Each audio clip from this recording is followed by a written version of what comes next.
আসসালামু আলাইকুম ভিউয়ার্স, আশা করি সবাই ভালো আছেন।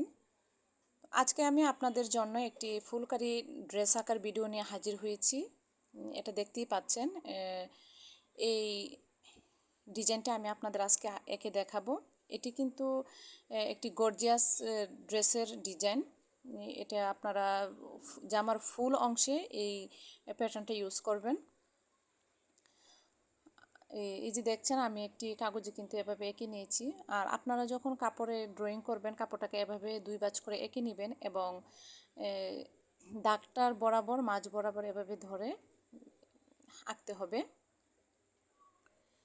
তো ভিউয়ার্স, আমার ভিডিওটি যদি ভালো লাগে অবশ্যই চ্যানেলটি সাবস্ক্রাইব করবেন এবং আমার পাশে থাকবেন।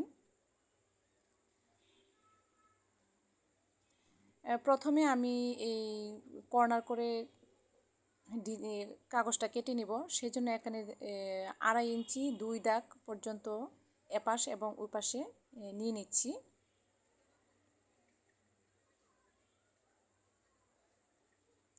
এখন আমি এভাবে একটি এই দাগ আর ওই দাগ পর্যন্ত আমি এভাবে ভেঙে নিব।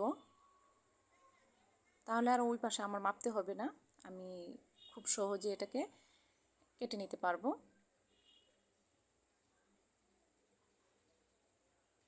তো ভিউয়ার্স, দেখুন আমি কত সহজে কিন্তু এই কর্নারটা এঁকে নিলাম। এখন এটার মাঝ বরাবরের জন্য যারা কম্পাস আসে তারা কম্পাস দিয়েও কিন্তু এটা আঁকতে পারেন। আমার কাছে কম্পাস নেই, সেই জন্য আমি ওষুধের মুখ দিয়ে এটাকে এঁকে নিচ্ছি। তো মাঝ বরাবর একটা দাগ দিয়ে দিলাম এবং দেখবেন মুখের মাঝখানেও কিন্তু একটি চিহ্ন থাকে। তো এই বরাবর বসিয়ে আমি এভাবে গোল করে নিয়ে নিলাম। তো আমি এখন এটার মাঝ বরাবর ধরে এভাবে করে এঁকে নিচ্ছি। মানে আপনারা কিন্তু কাপড়ে ঠিক এভাবেই আঁকবেন। তো এখান থেকে এই এই কর্নারটা থেকে ওই ওই কর্নারটার দূরত্ব হবে 1/2 ইঞ্চি পরিমাণ। তো আমরা 1/2 ইঞ্চি ছাড় দিয়ে নিচে আবার এঁকে নিব। তারপর এপাশ থেকেও 1/2 ইঞ্চি, এবার এপাশ থেকেও 1/2 ইঞ্চি আমরা ছাড় দেব। বা ডিজাইনটা বসানোর ক্ষেত্রে একটু মানে এক দাগ বা দুই দাগ এদিক সেদিক হতে পারে। তো আমরা এই অপর কাগজটা এভাবে বসাবো যেন প্রথমটার সাথে এভাবে এই দিক পাশে এই পাশে মিলে থাকে। এভাবে করে বসিয়ে আমরা এঁকে নিব।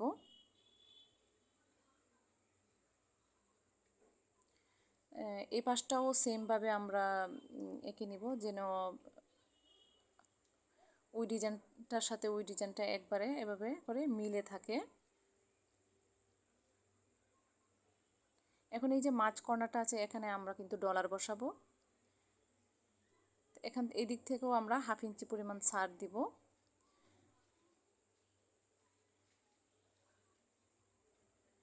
তো গলার এই পাশও এভাবে আঁকতে হবে।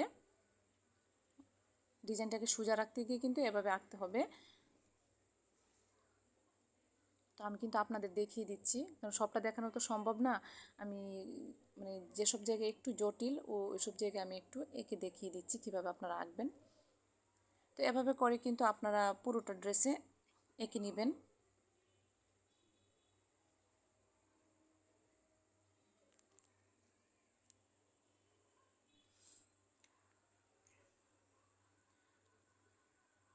এই কর্নারগুলোতে একটা একটা করে ডলার হবে। তো ভিউয়ার্স, আপনারা এভাবে করে এঁকে নেবেন। এখন আমি এটার এই পাশে দাগ হওয়ার কারণে আমি এই পাশে এঁকে দেখাচ্ছি আপনাদের কিভাবে আঁকবেন। তো মাঝখানে যেহেতু আমি ডলার দিব, সেই জন্য ডলারের জায়গাটা আমি খালি রাখলাম। আর ওই পাশে দাগটা কিন্তু অলরেডি দেখাই যাচ্ছে, তারপরও আমি দাগ টেনে নিলাম। তো ভিউয়ার্স, এটার আঁকাটা দেখতেই পাচ্ছেন, আঁকাটা কিন্তু সুন্দর না, কিন্তু এটা যখন আমি সেলাই করব মাল্টি কালার সুতা দিয়ে, মানে ডিজাইনটা এক কথায় অসাধারণ। মানে অনেকেই আছে, আমরা ফুলকারি ড্রেস বা হাতের কাজের ড্রেস কিন্তু অনেক গর্জিয়াস পরি, সেজন্য আমি এই গর্জিয়াস ডিজাইনটা আপনাদের দেখানোর চেষ্টা করছি। তো এখানে আমরা ছোট ছোট পাতা দিব।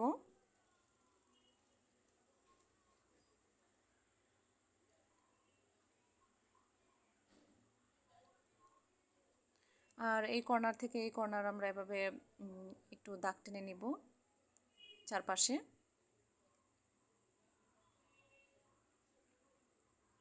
এই দিক দিয়েও আমি পাতা দিব। তো পাতাটা কিন্তু এই মানে ছোটো পাতাটাও কিন্তু এটার সাথে লাগাতে হবে ডিজাইনটার সাথে, মানে কর্নারের যে পাতাগুলো ছোটো পাতাটা এই যে কর্নারের এই পাতাটা ওই দিক দিয়ে লাগাতে হবে কর্নার পর্যন্ত। তারপর আমি নিচে বড় পাতা দিব, যেন কোনো অংশে কোনো ফাঁকা না থাকে। এভাবে করে কিন্তু আমি ডিজাইনটা আঁকতেছি। তারপর মাঝখানেও আমি এভাবে করে পাপড়ি দিয়ে দিব। তো ভিউয়ার্স, আমার ডিজাইনটি কেমন লেগেছে আপনারা কিন্তু আমাকে অবশ্যই কমেন্ট করে জানাবেন, এবং পরবর্তী ভিডিওতে আমি এটা কিভাবে সেলাই করেছি সেটা আপনাদের সাথে শেয়ার করব। আজকে এই পর্যন্তই। আল্লাহ হাফেজ।